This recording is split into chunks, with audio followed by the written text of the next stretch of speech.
Hey, what's up guys? Trader Supremo here. So, quick market update tayo mga tol. So, start muna tayo kay Bitcoin. So, Bitcoin, kung mapapansin mo, meron tayong chart info at meron tayo ditong position size calculator. Ito po ay mga indicator na ginawa natin. So, gusto kasi natin makita natin in one go yung lahat ng information dito sa chart without looking different time frames, no? Kasi time consuming, tapos kailangan makita natin at least kahit paano agad-agad yung info. Hindi yun nabibigla tayo, no? Isa yun sa mga kailangan natin matutunan. Okay? So, dito makikita nyo previous month lows is red candle, no? So, pag pinuntahan natin yan sa monthly, so, red candle siya nag-close, no? So, red candle. Okay? So, start nga muna tayo dito. Okay, so, previous month natin is red candle. Tapos, nagkaroon tayo ng sweep ng monthly, kaya tayo nagkaroon ng pump. Pag tinignan mo yan sa 3 monthly candle, gaya ng discuss natin nitong nakaraan lang, nakita nyo ay galing tayong red candle previous quarter, no? So ngayon, meron tayong sweep kaya nag-pump. Yes, nakapag-long kami dito, nakapag-long ako dito, pero nag-take profit din ako yung first 2 weeks, no? So mabilis ang out lang yon kasi medyo nag-expect ako ng dump ng 3rd week, which is masyadong naaga. So ngayon ang ine-expect ko yung dump, no? Ngayong week, no? Within this week, no? So nakita nyo red candle siya. Ito po ay 3 monthly candle. Pag sinabi natin 3 monthly candle, quarter, ibig sabihin 3 months. Okay? So ngayon andito na siya agad. Within 3, wala pang 1 month, hindi pa tapos yung first month ng quarterly. At galing tayo sa red candle. Ibig sabihin noon, kapatid, galing kang red momentum o yung momentum pababa, and then bigla ka na lang magkakaroon ng pumping candle sa 3 months. Medyo weird yon para sa akin. I mean, pwede. So, dalawa lang yung senaryo kasi. Ngayon, kung gusto ko man maging bullish to, dapat ito mag-doji. Pag sinabi natin doji, meron tayong indecision sa market. Pag sinabi natin indecision or doji candle, ibig sabihin lang nun, magkakaroon tayo ng possible reversal. So, kung pababa yung trend ng market, which is red, magkakaroon tayo ng doji, and then tsaka pa lang magkakaroon ng ganitong klase ng candle o yung tinatawag natin na expansion candle. Ang problema, galing ka sa red, ang ini-expect mo mag-engulfing. So, dalawa lang kasi yung scenario, bro, eh. Dalawa lang. So, it's either mag-engulf, halimbawa ito, di ba? Ito ang in-expect natin na magiging doji para maging bullish. Nakita nyo naman kung gano'ng kaikli yung week, di ba? Gano'ng kapangit, no? So, hindi ako nag-expect ng full reversal agad-agad. Di ba? Kung makikita nyo sa post ko sa Facebook, anong month yun? April pa lang, sinabi ko na aangat. Okay, while everyone is bullish, sinabi ko aangat, di ba? Aangat hanggang 100 plus eh. Hanggang 100 plus ang sabi ko. 102, parang ganun. And then mag-new low. And then babagsak, angat, then higher low. Ito yung magiging price mo ng June o yung end ng month. Tsaka siya aangat. Para mag-create tayo ng doji candle. Okay? Ngayon, basic candle reading lang yon. Ngayon, yun yung perfect scenario para sa akin. Parang ganito lang yan. Red candle siya, and then ano nangyari? Doji. So, 3 months to Ito, first month pa lang. So, ibig sabihin, okay. So, possible mag-chop siya dito. So, paano siya magiging doji ganito? So, kailangan umangat. Yun yung sinabi ko nga, April, and then mag-dump. Yun yung sinabi kong May, and then June, higher low. Ano ang mabubuo? Doji. Okay? So, yun yung reason kung bakit gano'n yung analysis natin. Ngayon, ito yung second scenario. Second scenario is engulfing candle. Pag nag-engulf yan, tanggal yung bearish scenario natin. Kasi engulf eh. Pero, paano mo malalaman na mag-engulf yan pag nangyari na? So, paano mong gagawin mo? Kailangan mong pumosisyon dun sa thesis mo na una before to mangyari. Okay? So, kailangan nyo maintindihan, kailangan nyo mag-predict, kailangan nyo bumuo ng assumption at thesis. Kasi kapag binasa nyo lang yung price action, wala na. Tapos na yung laban bago ka maka-entry. Okay? Yun yung problema kasi ng iba, nagagaslight kasi tayo. Okay kasi ganito, ganyan. Pansinin nyo yung majority ng mga analysis na papanood nyo. Palaging, parang dinidiscuss lang yung chart. Hindi, kailangan mo mag-predict. Kailangan mo ng assumption. Paano ko papasok ng trade kung hindi ka marunong mag-predict? Kailangan mo yun. Dati, lagi ko sinasabi, kailangan basahin mo price action. Hindi yun, mali ako doon. Kasi baby pa ako noon eh. Siyempre ngayon, kailangan mo, hindi, kailangan ko ng prediction. Kailangan mo ng ganito, hindi. price action, dyan ka babasahin ko yung price action. Hindi, sobrang arrogant nun para sa akin. No? So, kailangan mo mag-predict talaga. Kailangan mo meron kang thesis and then hold on to it and then kapag mali ka, accept the loss, then move on. Ganun talaga bro. So, dati kasi lagi sinasabi, react lang ganun. Pero, hindi eh. As you grow as a trader, kailangan mo matuto talaga mag-predict. Kailangan mo magkaroon ng bumuo ng prediction dun sa trade. Hindi uubra na, hindi, babasahin presyo. That's an arrogant argument para sa akin. No, and I learned to it. Yun. So, kaya nga tayo nag-i-improve eh. Kailangan nag-i-improve tayo palagi. At yun talaga bro. No? So, kailangan mo matutunan bumasa ng price action. Kailangan mo mag-predict. Thesis, kumbaga. Hindi yung uubra yung babasahin ko yung price action. Yun yung mga salita ng medyo, unconscious, incompetent.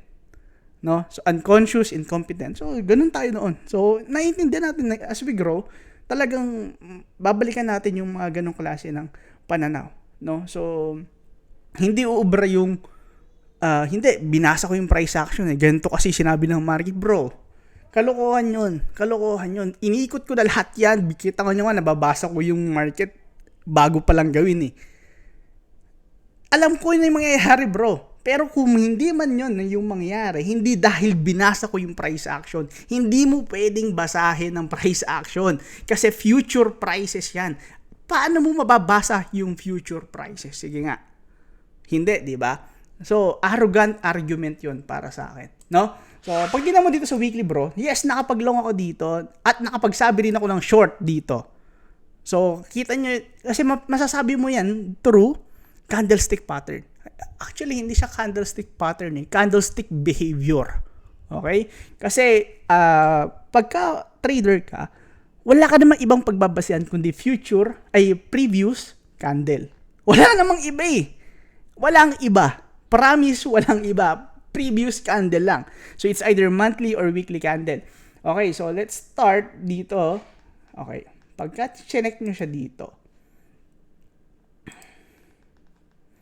Okay. Yan. Sorry, chart 3. Yan. Okay. So, ito yung previous month mo eh. Nagkaroon tayo ng sweep ng low and then tsaka siya umangat. Ngayon, kasi quarterly candle yung tinamaan mo na candle eh. Quarterly candle bro, yung tinamaan mo na candle. Etong quarterly. Kaya ang hahanapan mo ng area kung saan magiging point of interest mo is quarterly candle din. Which is quarterly mid. Ano yung quarterly mid dito? So, ditong area. Okay, tanggalin muna natin to. Medyo masakit sa mata. Yan. Kaso, inangatan niya na eh. So, possible, pwede pang umangat dito hanggang 101,000. Mag-weak dito and then tsaka siya bumagsak. Okay? So, pwedeng ganun yung mangyari, no? So, again, uulitin ko lang yung dalawang senaryo. Dalawa lang yan. Walang ibang gagawin yan. Dalawang senaryo lang. So, dalawang senaryo lang It's either mag-drop, mag-create ng new low. Ito yung July, no? Ito yung papasok ng third quarter. Or mag-engulf. Mag-straight siya papunta dito sa 112,000. Kapag nangyari yon, then breakout mode, no? So, it is what it is, talagang ganun. Ngayon, again, sabi ko nga sa inyo, 3 months yun bago mo malaman na ganun yung mangyayari. So, ano yung gagawin mo? Trade the intraweek setup, no? Kumbaga, thesis lang to. So, sa intraweek, okay, balik tayo doon sa natin. Intraweek setup, okay, we are trading below previous week high. So, ngayon, shorting talaga ang hinahanap ko dito. No? So, again, makikita mo dito sa chart info natin, previous month is red, previous week close is green. So, if you are trading at previous week high, you should be selling dito, no? Kasi nga, high price ka, overpriced ka, compare mo sa previous weeks eh. Kaya nga siya nag-trade above, ibig sabihin, overpriced siya from previous week. So ngayon, syempre, meron tayong mga setup yan, hindi pwedeng ganun lang. Kasi kung ganun lang kadali yun, syempre, makikita mo, parang naging sigsag lang yung galaw ng market. There is timing sa lahat, no? So ngayon, dito makikita mo, meron tayong naganap na price action chop, nagcha-chop sa Monday range. So ngayon, either magkaroon tayo ng Monday range, Monday low, or Monday high. Leaning towards ako dito sa Monday high short. So, Monday high at previous week high yan, no? So, leaning towards ako dyan, no? So, yan yung nakikita kong possible setup natin. Mamaya lang to, no? Mamaya to magaganap, no? So, kundi man, ganito possible na gawin yan.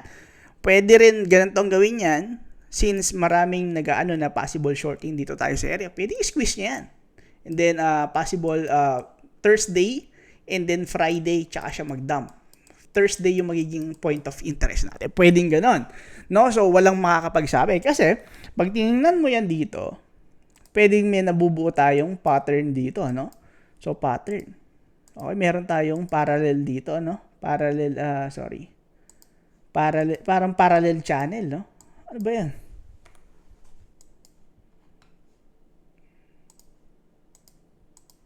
Yan. So, meron ako nabubuong parallel channel dito na makikita mo, no? So, pwede, magkaroon pa tayo ng squeeze. Pwedeng, okay, bibigyan ko kayo ng scenario pagdating sa timing. Okay, kasi ito yung mga klase ng kumbaga matututunan nyo na lang sa experience. So, yes, previous week high above is selling area. Selling area. Pero, what is the timing? Kasi yun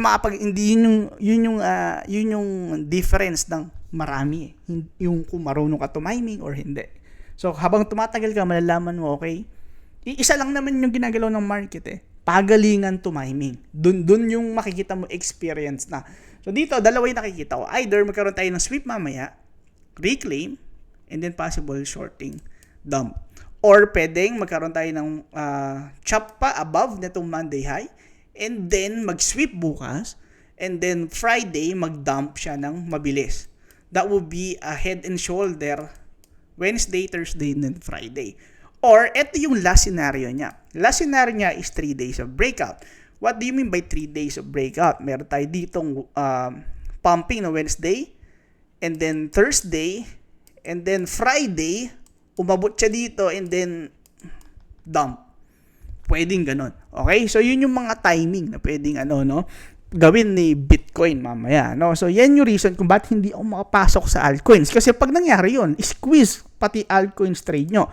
No? Yun yung reason kung bakit inuuna si Bitcoin. Kasi kapag andun ka na sa point of interest ni Bitcoin, for example, andun ka na sa area ng setup mo for shorting dito sa previous week high, and then, tsaka ka maghahanap ng shorting para kay altcoins. Hindi yung, hindi, ito si alt ang gagawin mo. Ngayon, ang gagawin mo dyan, magmamalawang ka ng stop loss, ganun din yun. Wala nang pinaghaiba yun. Hintayin mo yung proper timing, nipisan mo yung stop loss, mas malaki yung RR. So, paano yung computation yan? So, here you go. For example, mag-short ako niyan. For example, ganyan. Limit order, hindi po ako nagma-market order simula noon, no? So, dati nagma-market order ako, ngayon hindi na. Puro limit order lang, yun yung nakita kong favorable para sa akin, no? So, ganito lang gagawin mo. Meron kang position size calculator. Pinakamahalaga to sa lahat. Kapag wala ka nito o hindi ka marunong mag-compute, kailangan mo munang i-assess yung sarili mo. Hindi ka pwedeng hindi ka pwedeng mag-trade ng walang ganito. Lalo na kung malit yung capital mo. Kasi, kung capital mo 100,000 USDT or 20,000 USDT tapos ang risk mo 100, kahit hindi ka na magganyan. Majority, ganyan ang ginagawa. Ang laki ng capital. Hindi ako ganun. Halimbawa, 100 lang yung risk ko. Yun lang ilalagay ko sa futures account. Kasi meron tayong spot or meron tayong tinatawag na funding account at meron tayong tinatawag trading account. Ang ginagawa ko, para hindi ako naglalagay ng stop loss, ilalagay ko lang yung risk ko. Halimbawa, $200 lang. Ilalagay ko lang siya sa trading account. Tapos, yung spot account, andun lahat ng pera ko. Pag na-liquidate, yun lang yung hindi yung buong account mo, no? So, okay, ganito na gagawin dyan. For example, dito, nakita mo, di ba meron tayong nilagay na short position na measurement tool. Lalagay mo lang yung entry price. Dito, makikita mo yan sa right side dito, no? So, meron yung black. Yan yun. Tapos, etong red, yun yung stop loss. No? So, entry price mo dito is 96,800. Again, wag nung susundin to example lang to. No? So, stop loss natin, possible maglagay ako ng stop loss sa 98,500. Tapos maglagay ako ng target price ko sa 74,000. Kasi expecting ako ng new low 74,000. Ito yung tuktok End of month So possible ngayon or next week. I'm leaning towards ngayon. Ngayon, no? So 96,800. Then risk ko, for example, 200. Sabihin natin 200. So kapag ka nag-play tong setup ko na to, ang profit natin from $200 is 2,682. Ang position size mo will be 11,000. Ito yung ilalagay mo sa exchange. So kapag ka natalo ka, 200 lang. Pag nanalo ka, 2,682. So ilan yung 2,682? 2,682 multiply mo siya ng 58, that will be 155,000 from $200. Ganun tayo mag-futures trading, no? So ngayon, kailangan lang natin hintayin yung proper setup talaga.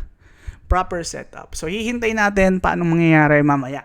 Mamaya or bukas hanggang Friday. Ngayon, uulitin ko, pwedeng ngayon, pwedeng next week.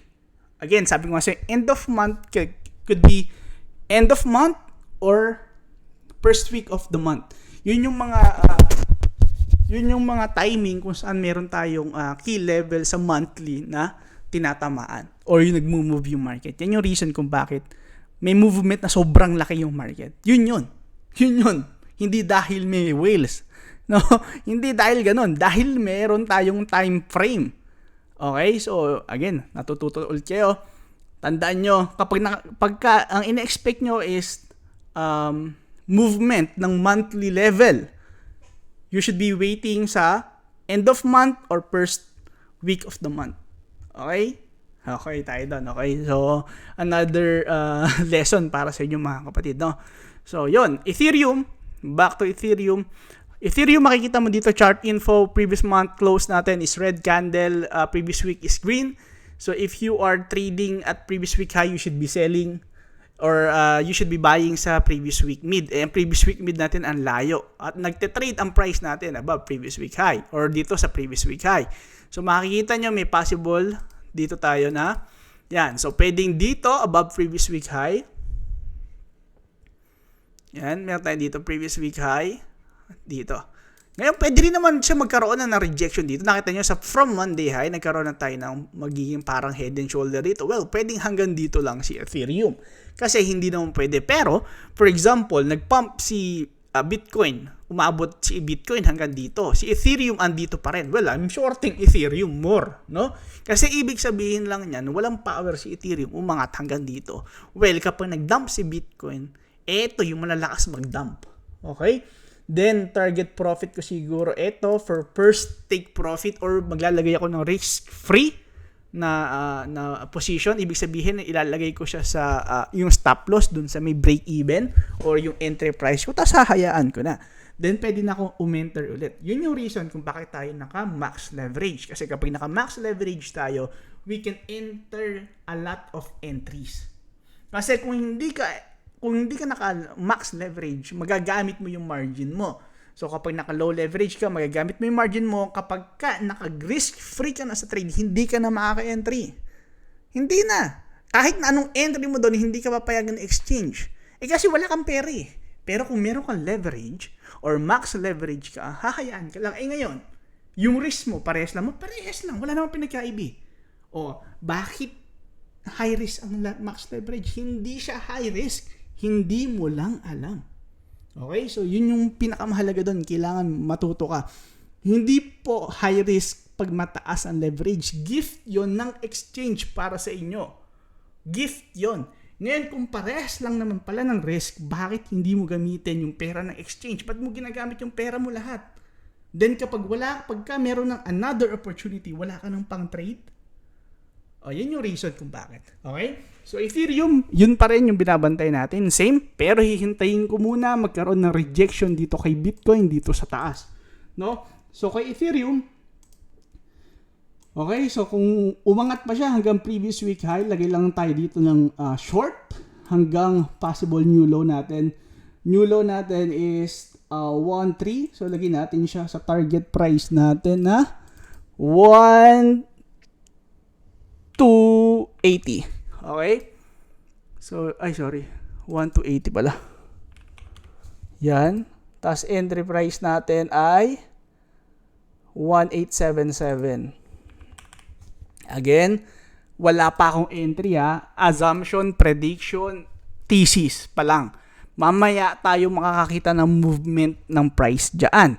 Or bukas or pwede hanggang Friday. No? So, magiging computation yan dito. Entry price mo 1816. Tapos, stop loss mo 1931. Tapos, target price mo will be 1280. Then, risk, sabihin natin, mag-risk lang ako ng 150 dito. Leverage ko 100. So, kapag nag-risk ako ng 150, ang kita ko is $700. Okay, so, wait lang, mali ata yung nilagay ko. Mali, kasi, 11:1, 4:1 lang to, mali yung nilagay ko. So, ang entry ay 1875. 1875 pala. Tapos, ang stop loss ko ay 1930. Ang target ko ay 1280. Ayan. Okay? So, ano ba yung entry price na to? Entry price. 1877, sorry. 1877. Yan. 11.26. 11.03. Okay, so malapit na. Okay? So, kapag ka nag-risk ako ng 150, 1689, yung panalo natin. So, paano yun? So, calculator natin ulit. 1689 multiplied by 58. Yan, 97,000. From $150 risk natin. Pero kailangan talagang sniper entry gagawin natin dyan. Yan yung reason kung bakit tayo meron thesis, no? So, babantayin natin. Again, halimbawa, bumabagsak na yung price. Unti-unti mo siyang risk-free. Pwede kang mag-add. Kasi alam mo na dito pala babagsak ha. Sabi na Supremo ha. O de, meron ka add ka ng add habang umaangat. Halimbawa, nag-spike kasi meron mga, kapag ka bumabagsak yung price, hindi yan straight line eh. So, may mga sudden spike yan. Bumuo kayo ng ganitong pattern, babagsak yan ulit. Okay? So, hintayin nyo yung ganitong klase ng pattern or ganitong klase ng pattern, babagsak yan ulit. Titingin lang kayo sa 4 hours. So, meron akong indicator na ginawa para doon. No? So, ano yung gamit ko ron? So, meron akong, yan. Okay. No? So, kompleto ko dyan, bro. No? So, low time frame and high time frame. Nakita mo dito, automatic na siya, bro, magbibigay ng ganitong klase ng pattern. So, ng signal, magbabago yung kulay niya. And then, lalagay ka lang triangle, breakout will be expansion ulit. Okay? Lahat yan. Ganyan, no? Nakita nyo? Then, the sweep. Then, okay. So, ginawan ko na yan. Pinrogram ko na yan. Soon, magiging available na yan dito sa bumubuo ng website. Lahat ng mga materials, ilalagay ko lahat doon. No, kapatid? Okay. So, yun lang muna. Ethereum. Punta tayo Solana. Solana, nakikita ko yung Solana, medyo out si Solana, no? So, posible magkaroon tayo ng Monday low dito, then umangat. Or pwede rin naman sweep nitong high, and then umangat nito. Previous day high, sweep, and then dump. Okay? So, pwedeng ganun yung mangyari. So, pwedeng magkaroon tayo ng rejection dito sa trend line na to, oh. Trend line na to. Ay, sorry. Etong trend line, pwede dito. Pwedeng sweep na tong previous day high, which is eto. Sweep, and then previous week low. Pwedeng ganun, okay? Okay, a new low. Again, sabi ko nga sa inyo, end of the month, be careful.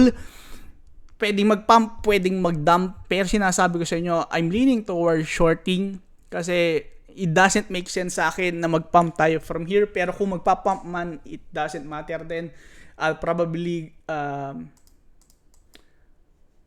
trade the breakout o yung low time frame. Yung sinasabi ko ng mga ganitong klase ng pattern na sinasabi ko sa inyo. Ginawan ko na yan para hindi ako nahihirapan humanap ng mga ganitong klase ng pattern for breakout. No?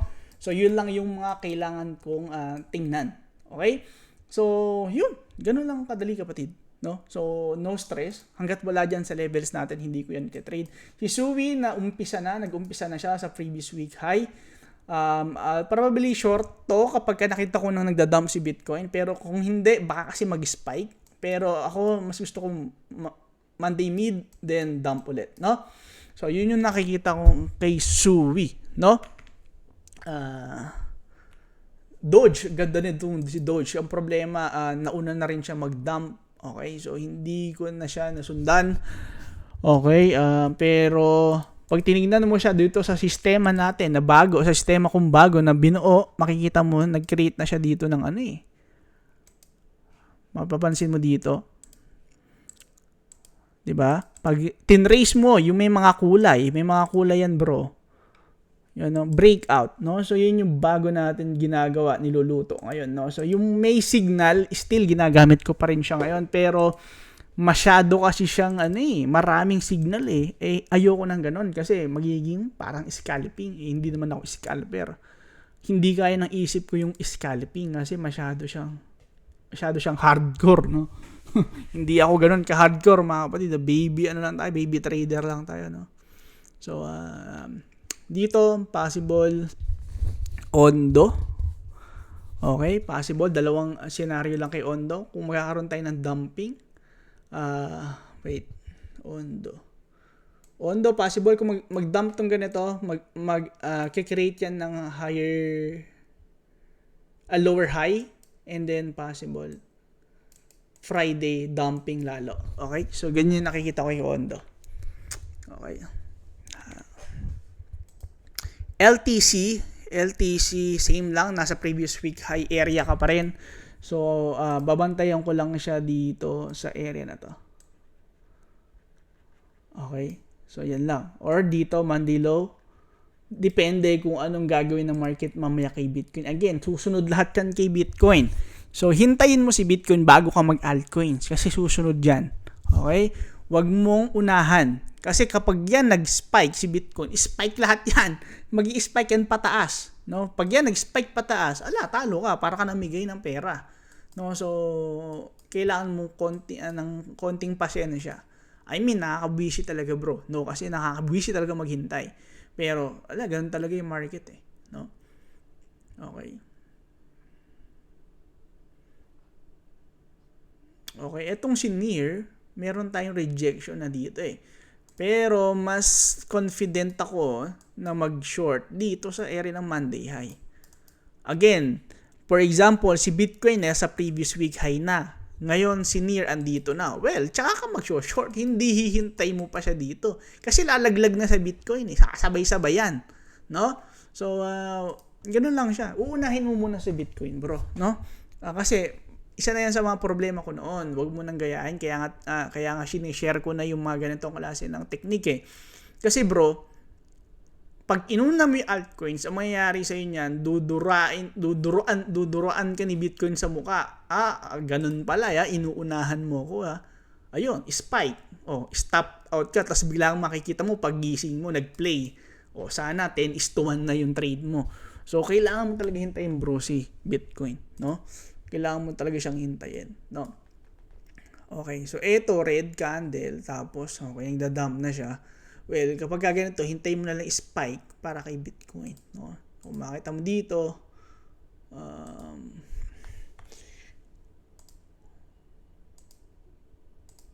halimbawa ganito, bro.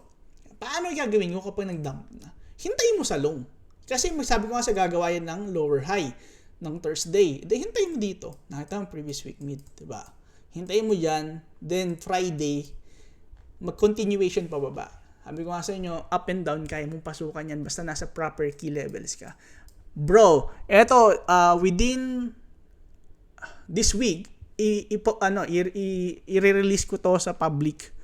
No, still same pa rin kung naka-download kayo sa Bing X ko, sa OKX ko, makukuha mo to. Okay, meron kang candle overlay, meron kang position size calculator, meron kang chart info, lahat yan ilalabas ko isa-isa.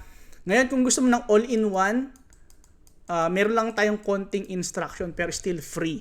Still free, no? Okay, so ngayon, kung gusto mo matutunan yung buong sistema na to, this weekend, available na rin yung sistema ko. Sobrang mura ng presyong addict. No? Kung gusto mo lang naman, kung ayaw mo, okay lang, makinig ka na lang sa akin. No? So, walang problema. At, Filecoin, Filecoin,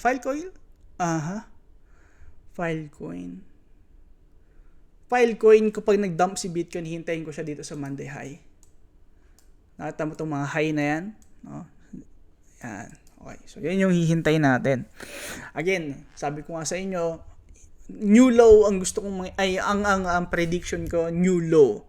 New low ang prediction ko. Ibig sabihin, 72,000 Bitcoin. 72,000 si Bitcoin. Again, uulitin ko kung bakit. 3 monthly candle kay Bitcoin. Red candle. So, nag-expect ka na mag-engulf? Well, pwede. Uulitin ko, pwede pwede. Pero kung ako mag-iisip ng prediction or thesis, syempre gusto ko ito mag-doji para merong confusion or merong sign of reversal. Hindi yung sweep, then angat. Pwede naman. Halimbawa, merong nirelease na naman na kung anong balita si Trump. Pwede bro. Walang imposible. Pero kung candlestick ang usapan at cycle ang usapan, it should be doji. Then, kung maalala nyo, di ba meron tayong tinatag na sell in May.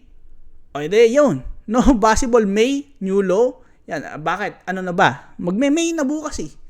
Di ba? So, yun yung sinasabi ko. Again, 2 weeks yan magdadrop. Hindi yan magdadrop ng 1 week candle. 2 weeks yan. So, paano mangyayari dyan? Nakita nyo, dito sa weekly, di ba? Paangat siya sa weekly. Paangat yan sa weekly. O, eto ngayon tayo. Previous week, drop, spike, then drop, monthly level. 2 weeks yun. Okay? Tapos, dito ako maglulong, maximum, walang patumangga, aray ko, no? Aray ko, talagang, no? Ito talaga yung gusto kong pasukan. Kasi, doji na yun, wala nang pupuntang iba yun, bro. Wala nang ibang pupuntahan yun. Basta na-hit na yung low na yun, yun yung max open ng position doon. Kung mangyayari. Again, thesis yun. Sabi ko nga sa inyo, walang makakaalam ng mangyayari. Ang kailangan mo, proper thesis and then proper preparation. Ngayon, kung hindi ka nakaprepare para sa ganun klase ng move, then talagang habang buhay ka maghahanap ng price action. Hindi mo yan matatagpuan. Maniwala ka sa akin. Hindi mo yan matatagpuan. Mag-chop lang yan na mag-chop. Sa umpisa lang yan, okay. Hindi, tumama ako. And then, eventually, puta. May nag-chop yung price, paano pang gagawin ko? Then, you'll understand, kailangan mo matutunan yung timing, anong araw ba dapat nagtitrade, ano yung araw na magkakaroon ng expansion move, anong araw kung babantayan dito sa area, lahat yan merong date. Yun yung natutunan ko nung nag-full time ako. Lahat pala may date, hindi pala, pero hindi sila magkakamuka. Okay, bibigyan ko kayo ng example. Okay, kasi sabi niyo, inaanin ko kayo. Okay, bigyan ko kayo ng example, no? For example, dito, yan yung reason kung bakit inaantay ko siya sa taas is because Tuesday we close as inside day. So, hinintay ko siya magkaroon ng sweep dito and then possible dump. Pag dinignan mo dito, meron tayong breakout ng Tuesday. Hence, yung reason kung bakit nagkaroon tayo ng pumping. Yan yung reason kung bakit, kung makikita nyo sa private group ko, nagsasabi ko, okay, short ako dito, pero malalaman ko lang na mali ako sa Tuesday. Yan yung reason, no? Kasi meron yung date. Hindi dahil, hindi, magdadrop dito yan. Hindi po. Hindi. Dahil may date yan. Kaya nga, kailangan mo yun eh. Okay, meron tayo ngayon tinatawag na 3 days of breakout. Ano nangyari? Nag-dump. Na-short ko to at na-long ko to. Talo ko dito, panalo ko dito. Okay, again, syempre hindi ko naman kailangan i-flex yun araw-araw, no? Kasi sobrang bonding na, no? So, dito, nasan yung price ng Tuesday? Monday high. Wednesday, Monday low. Meron yung date, bro. No, hindi pwedeng wala. Lagi yung may date. Okay, so hindi ko na pwedeng i-explain pa iba kasi sobrang dami niyan. So, baka iniisip nyo, yun lang, lahat yan, meron akong setup. So, meron akong pang Wednesday at meron din akong pang ibang araw. No? So, lahat yan, merong setup, bro. Kailangan mo lang intindihin yung proper timing. Okay? Yan yung reason kung bakit meron tayong mga ganito para malinaw, para hindi ka nanghuhula o nangangapa ng pattern. Kasi, kapag ka nangangapa ka ng pattern, yes, sa umpisa, tatama ka dyan, bro. Tatama ka dyan. Pero, eventually, malalaman po Ano nangyayari sa akin? Ganun ang mapapaisip niya. Ano yung nangyayari sa akin? Bakit parang ganito, ganyan? Ganyan din ako eh. Kahit nga range yung gamit ko eh. Di ba dati, majority ng trade ko is usually previous week levels, tapos Monday range lang. Wala akong proper timing. Andito ko sa levels, shorting. Yes, nagpe-play siya noon. Nung ranging yung market. Nag-struggle ako nung nagkaroon na ng expansion yung market, which is nag-bull run. Okay? Kaya nga nakilala tayo eh, dahil sa bear market eh. Kasi nga, style natin is ranging. Pero, syempre, kailangan natin mag-adjust. Kasi first cycle ko to eh. Sa mga hindi na alam, first cycle ko to. Pero at least nakukuha ko yung sistema ko per season o per market conditions, di ba? Ngayon, yan. Sobrang halaga nito, bro, no? Yan yung reason ba't meron tayong chart info, may position size calculator, no? Kasi pag wala ka niyan, bro, talaga sobrang hirap, men. Sobrang hirap. No, so yun lang muna siguro. Okay, so sinabi ko naman sa inyo yung mga possible position ko. So yun lang muna mga kapatid. Maraming salamat sa pakikinig. Sa mga wala pa, please tawag dito, download nyo lang yung link ng mga exchange sa mga wala pang exchange. Help yun para sa natin. And then hindi lang yun, makukuha nyo lahat ng mga indicator na ipopost ko doon sa tinatapos ko lang yung website ko, siguro within this week, lahat yun ma-open ko na. No, so lahat yun, andun lahat ng instruction, lahat yun naman free. Meron, siguro yung tutorial lang yung meron fee na sobrang liit, no? So yun lang muna mga kapatid, maraming salamat at God bless sa inyo. At good luck sa trade natin ngayon. Again, kung mali ako sa shorting, probably babawi ako dito sa Wednesday to Friday, no? So yun lang muna, maraming salamat at God bless sa inyo.